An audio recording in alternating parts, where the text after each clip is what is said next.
बच्चों, मैं जितेंद्र वर्मा और आप देख रहे हैं ज्ञानदीप एबीसी। आपको ऑनलाइन शिक्षा इसमें प्रदान की जाती है। बच्चों देखो, कल हमने पौधों को पढ़ाया था। पौधों में कुछ चीजें ऐसी होती हैं जो हम नहीं बता पाए थे। देखो,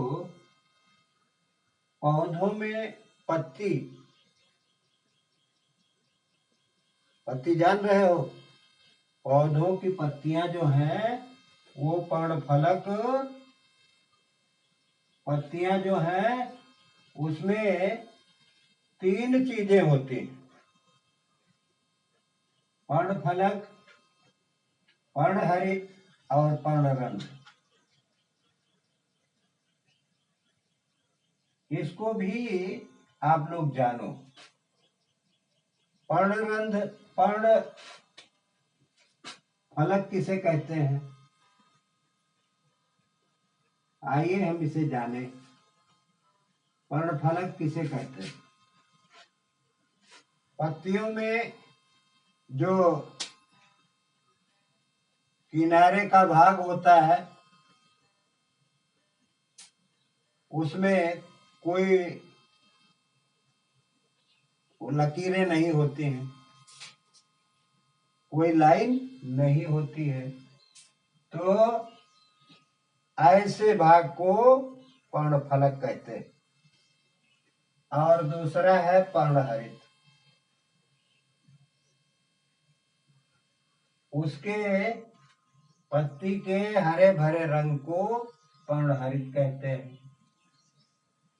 और तीसरी चीज, पत्तियों में पर्णरंध्र होता है।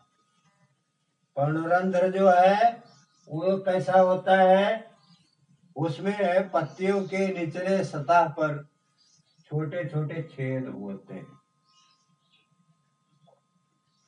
उन छेदों के द्वारा वह प्रकाश को लेते हैं। बच्चों, अब पत्तियों के काम देखो। पत्ती का सबसे महत्वपूर्ण काम है। प्रत्येक पौधों में पत्तियों का सबसे महत्वपूर्ण काम है। कैसे? पत्तियों में प्रकाश संश्लेषण की क्षमता होती है।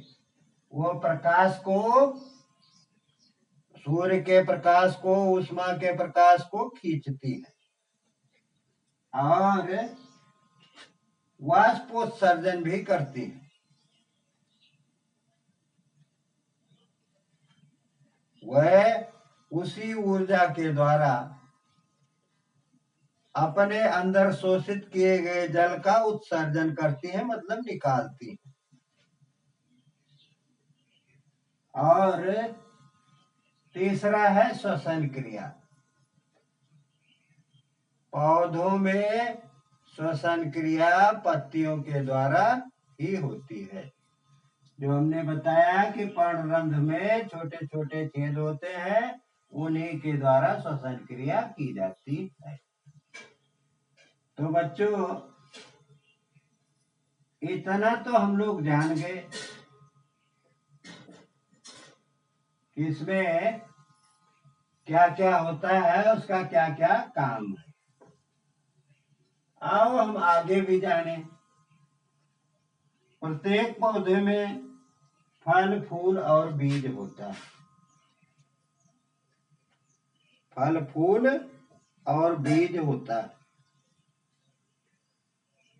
फूल के द्वारा फल बनता है और फल से बीज बनता है। तो उसमें क्या क्या होता है? किसी एक पौधे को लीजिए। जैसे हमने गुलाब के पौधे को लिया।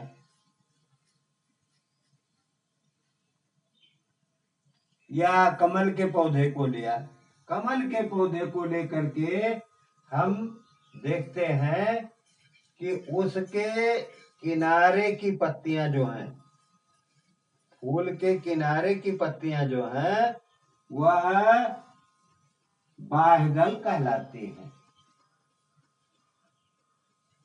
वह उसमें पुष्प में होने वाले सभी क्रियाओं की रक्षा करती हैं, पुष्प की रक्षा करती। समझ रहे हैं ना?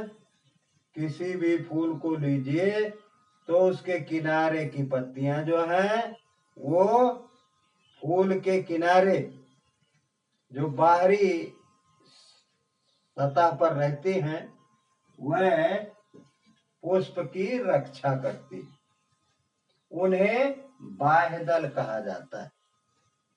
और उसके अंदर जो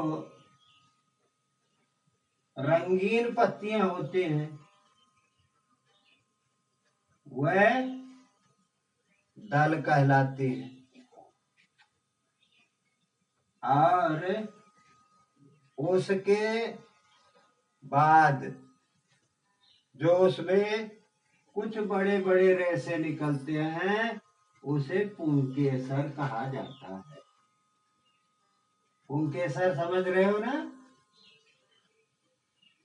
जो पुष्पों में, फूलों में बीच में छोटी छोटी पत्तियां होती हैं, पत्तियों जैसी लंबी लंबी वो होती हैं, फूल जिससे बनता है, अंदर की पत्तियों को पुंकेसर कहा जाता है। वो पत्तियां पतली और लंबी होती हैं और उसमें और नीचे छोटी छोटी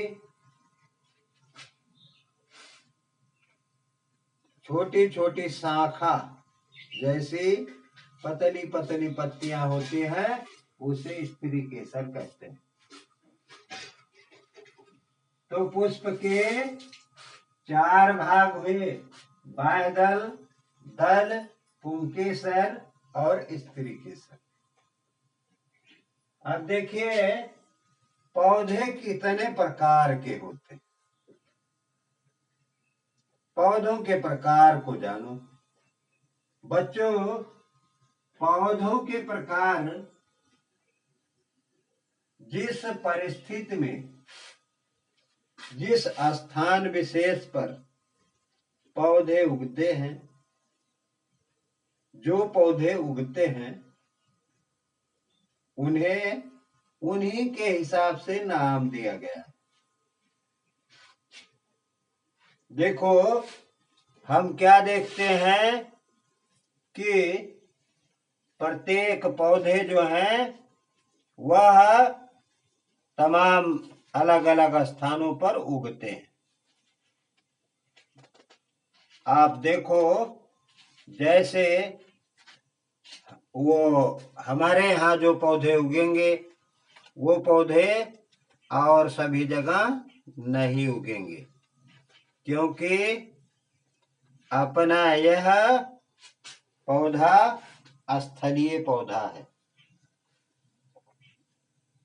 मतलब स्थल पर उगने वाले पौधे कौन कौन से होते हैं मालूम है? स्थल पर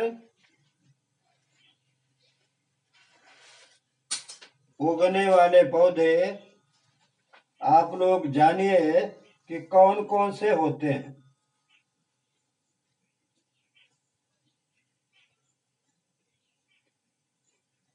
जैसे बरगद, सरसों, गुड़हल, गुलाब आदि पौधों को आप देखिए।